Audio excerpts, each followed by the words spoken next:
السلام عليكم، ازيكم يا حبايبي؟ عاملين ايه؟ صلوا على النبي يا جماعه. بصوا انا عايزه اقول لكم بشكركم جدا على الفيديو اللي انا نزلته امبارح.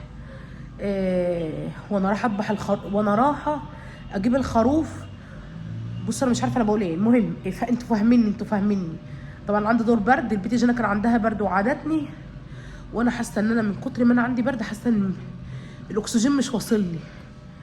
المهم صلوا على النبي كده عليه افضل الصلاه والسلام. حطوا لايك للفيديو، واللي مش مشترك في القناه ينزل يشترك ويفعل علامه الكل عشان يوصله كل جديد. طيب بالنسبه للفيديو اللي انا نزلته امبارح يا جماعه، ناس كتير قالت لي يا ام جنى، معنى ان انت تذبحي تصممي او ابو جنى يصمم ان هو يذبح الخروف في الشقه او على باب الشقه، دي بدع وخرافات والكلام ده كله. انا والله العظيم انا معاكم، وانا اصلا مش عايزه اذبح الخروف في الشقه لان انا مش قادره اذبح هنا، ولا قادره انضف، ولا قادره اعمل اي حاجه. بس انا من النوع اللي ما بحبش ازعل مازن، عشان مثلا انا دلوقتي مثلا اقول له ايه، لا تعالى نذبحه عند الجزار، فبعدها مثلا يقعد بقى ايه يمسكني بقى، هو انا مش قلت لك نذبحه علشان مش عارفه ايه وايه وايه وايه. فانا عارفه كل واحد عارف ايه، عارف نفسه. المهم يا جماعه طبعا إيه، اللهم صل على النبي، اقعد بس عشان مش قادره اقف.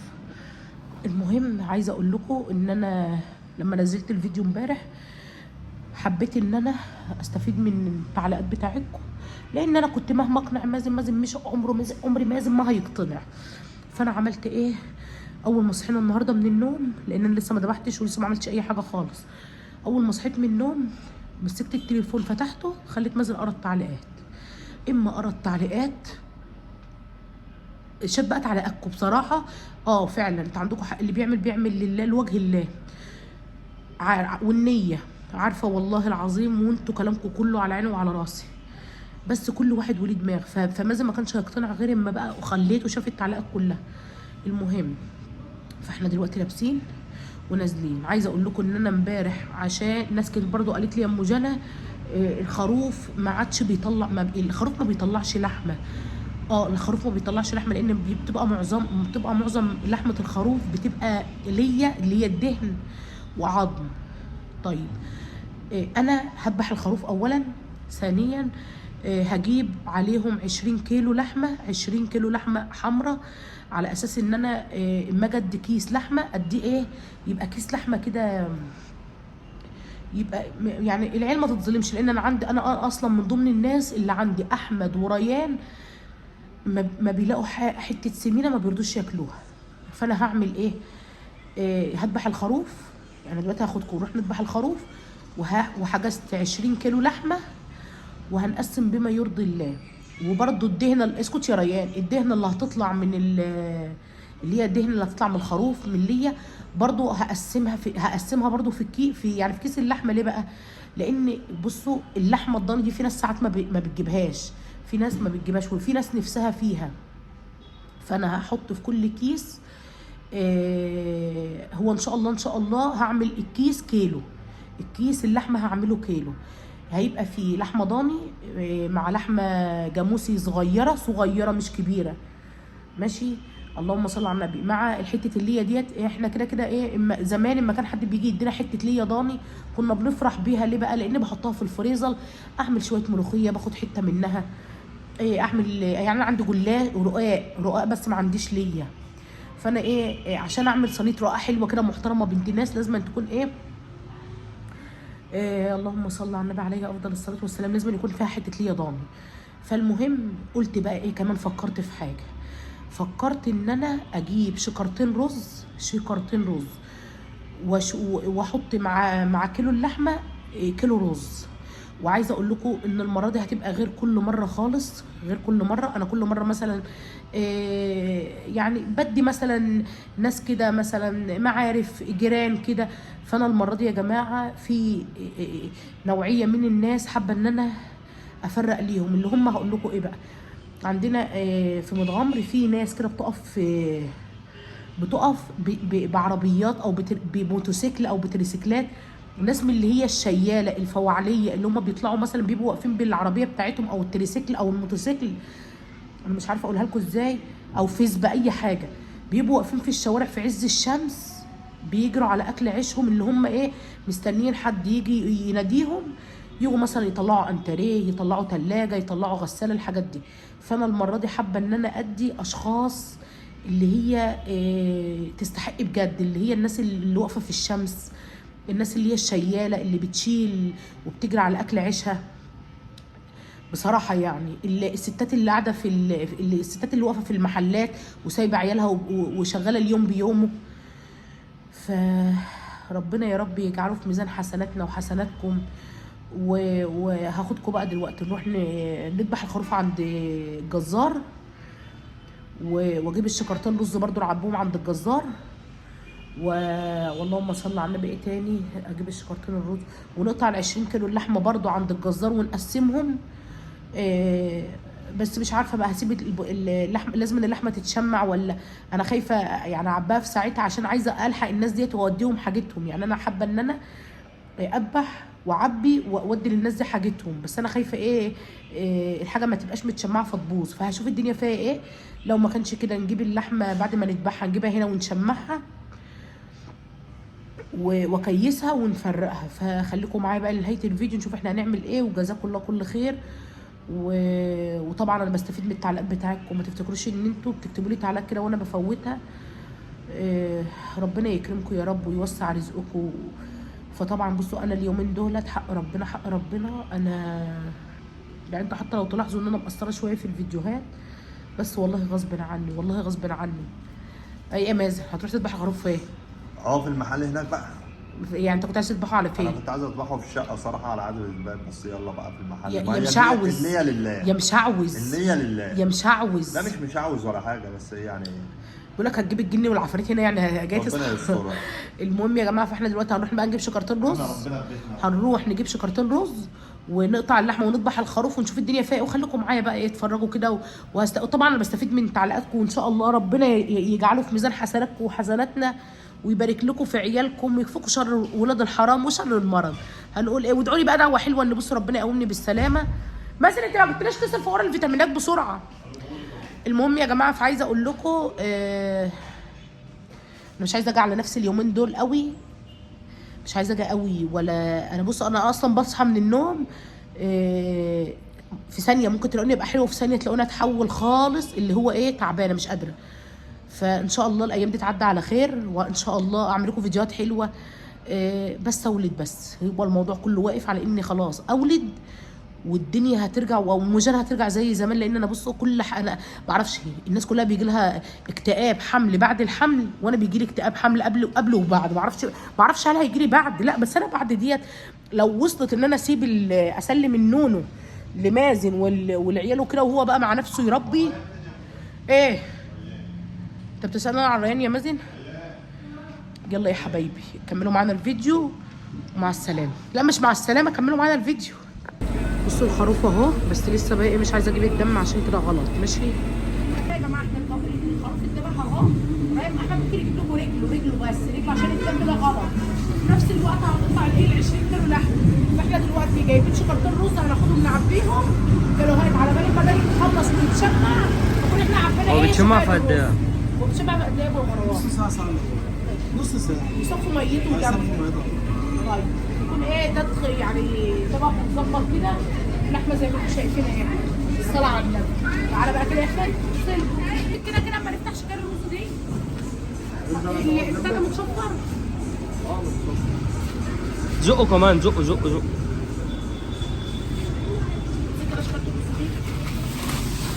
يا حاجه هات الميزان.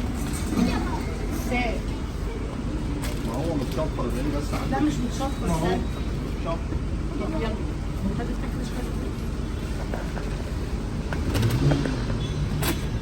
جيب يا ريان لما نتم العربيه يا ريان، جو نار يا ريان. اسمع السكينه حملت تقطع لي ايديا. تقدر ده انت لو ودك تشقني يا ريان. هو ما فيش حاجه يا ولاد نعبي بيها؟ نعبي بيها هتلاقي عنده في اطباق اهو، في حاجه. هات يا ريان اي طبق كده من عندكم من دول. اي علبه من ده، اي علبه من ده. لا خلص علبه عادي. طيب هات العلبه دي وروح اديله يلا. وريني كده. خد الوعد اتعور نفسك كده. ايه لا طب كده مش كده اي حاجه. اهو انا هعملها لك كده. عافيه مثلا عافيه مثلا قد ما انا اقطع بالمره بقى بالورقه وافتح طب بالمره بفتح الشكاره دي. بسم الله الرحمن الرحيم. شد يا راجل. الصلاة على النبي. هات يا ولد. امسك يا راجل افتح لابوك. هو ما تحطش ايدك على الميزان. ها؟ الخروف بقى هناك بيتسلخ عشان يتذبح وينشف وايه؟ اوعوا يا جماعه هو حد يا ابني اقعد يفكر- معاهم. هو حد يفكر يذبح وما يشمعش اللحمه. اوعوا. ناس كتير بتخسر تخسر لحمتها بسبب ان اللحمه بيعبوها في اكياس. ناس غلابه يعني ما بيبقوش عارفين زي حالتنا كده.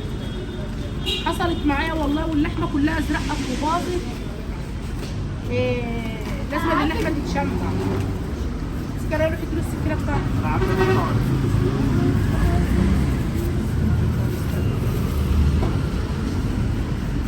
الصلاة على النبي. طب ما انا اعبي لك يا متر وانت تنزل. المفروض كنا خدناه ووزناهم في الشقه عندنا هناك، عندنا ميزان هناك. بس احنا عشان ايه ما نروحش باللحمه. دي بيقول لك الكيلو ب 25. كيلو بس 25 جمله ولا قطاع؟ لا ما يا ابني اتاخر بقى.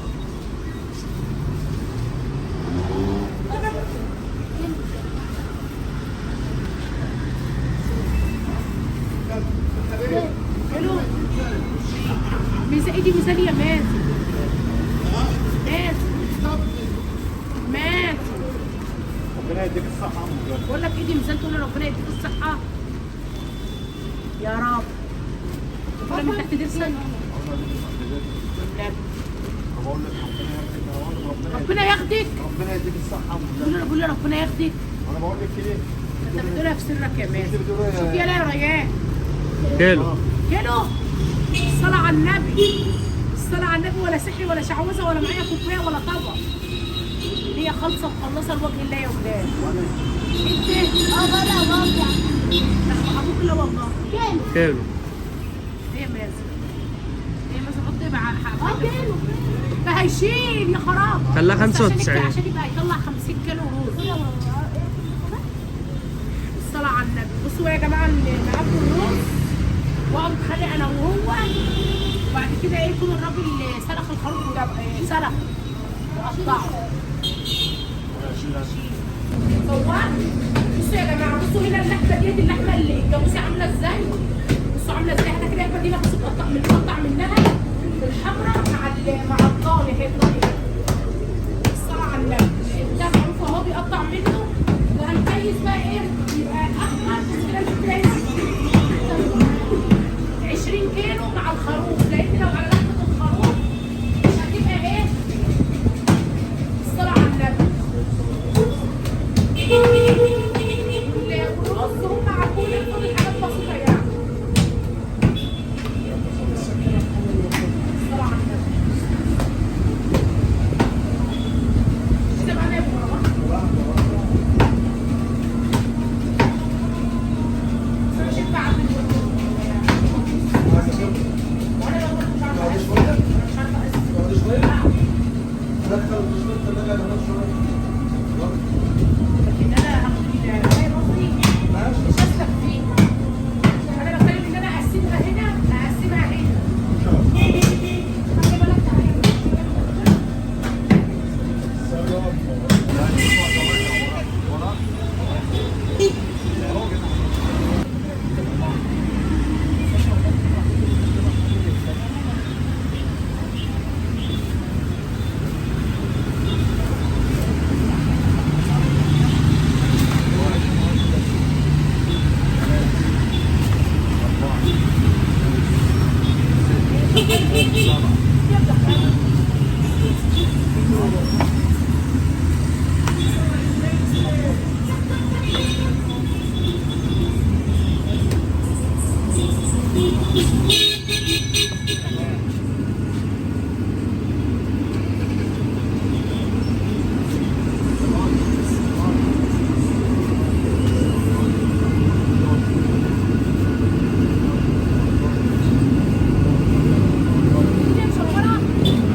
كده